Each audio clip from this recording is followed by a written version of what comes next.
के खानदान वालों के तानों की फिक्र, मेरी बहन की जिंदगी की नहीं कि अगर बीवी अलग घर का मुतालबा करे तो लेकर देना चाहिए। ऐसे कैसे आप लोगों की मॉम को पता है, बीना के खानदान वाले नहीं जानते। रमशा जो कर रही है उससे करने दिया।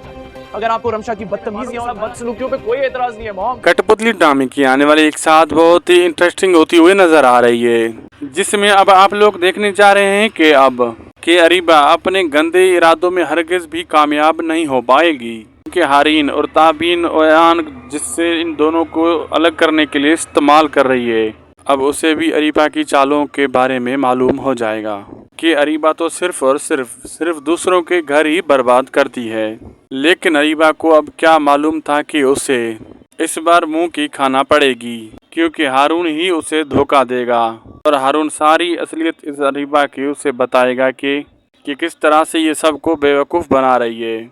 और इस अरीबा को तो अब बहुत ही ज़्यादा बुरा अंजाम दिखाया जाएगा और भी अदनान भी उसे अपने साथ रखने के लिए राज़ी नहीं होगा। उसके साथ भी अरीबा ने तो धोखा ही किया।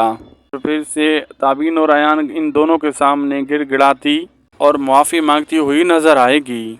आप लोगों को ये ड्रामा कैसा लग रहा है और किसकी एक्टिंग अच्छी लगी, कमेंट सेक्शन में लाजमी बताएं। वीडियो अच्छी लगी तो लाइक शेयर सब्सक्राइब करना ना भूलें। मिलते हैं अगली वीडियो में सब।